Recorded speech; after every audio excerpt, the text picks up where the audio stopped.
Hi, and welcome to Simple Marketing Academy.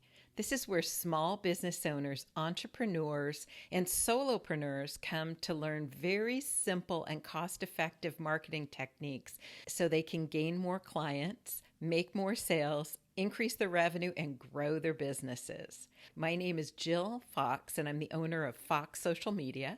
And my company's been helping businesses, practices, and brands to market, advertise, and grow online for the past 12 years now. And I'm so happy to have both my YouTube channel and my podcast, Simple Marketing Academy, so that I can help all of you as well. So let's get started.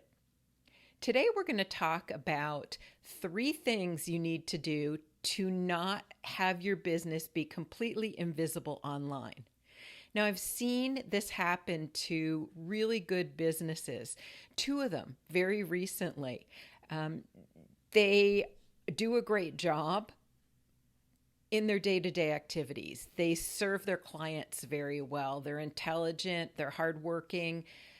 These are 2 service-based businesses, and the sad part is nobody knows they exist. The first thing you need to do is to have a website. Okay, it is not enough to have your website, but you've also got to have your website set up so that you do a few things. The first thing is you have to have it set up so that your ideal client or customer knows that this is where they are supposed to come to solve their problem. So you need to make it very clear what you do, who your ideal client and customer is, and how you can solve the problem they have.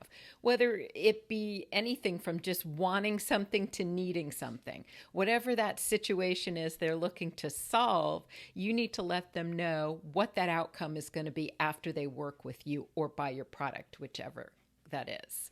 So the next thing you want to make sure you do on your website is to make sure you have something that's going to get them to interact more with you, whether it be a coupon,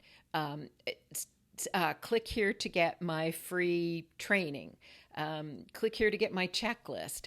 So what you're doing here is you're giving them another way to interact with you, and you're also collecting their email address. The next thing you want to make sure you do is give an introduction. Who are you? What's your background? Why did you create this product or service? And why is it so important to you?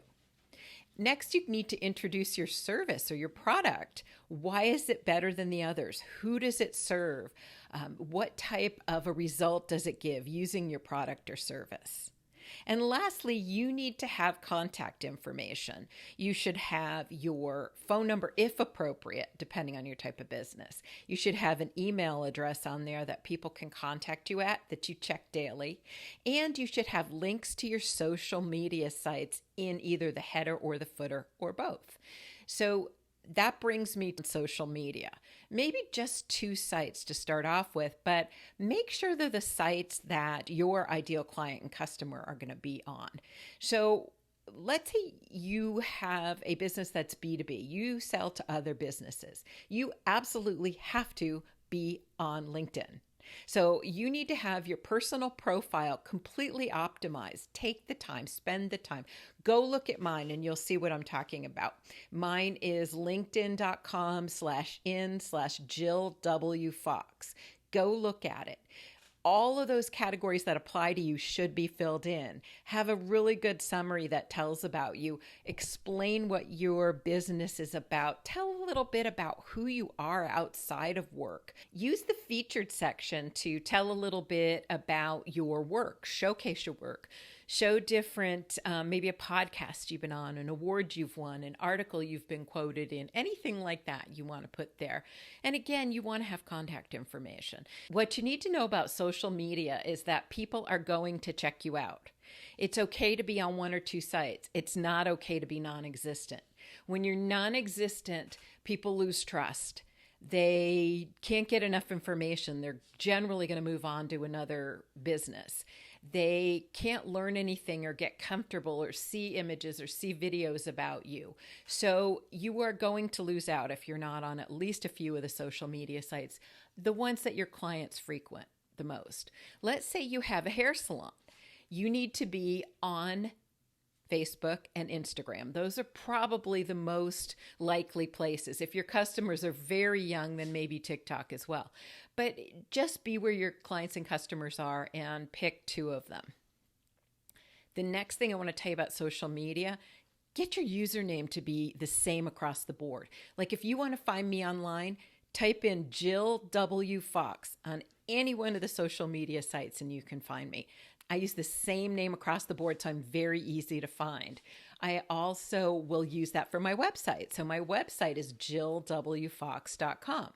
So it's very easy for someone to find me, learn about me, check me out, see reviews, different things like that before they work with me.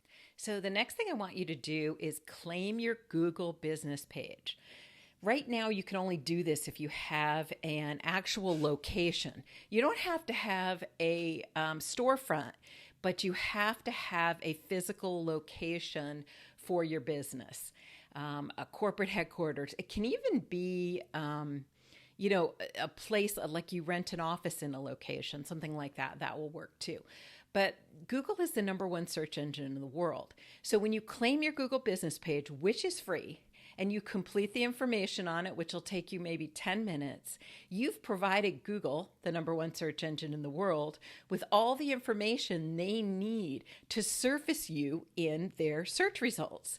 So let's say you've got a business that rents vacation properties in Tampa, Florida, and you don't claim your business page.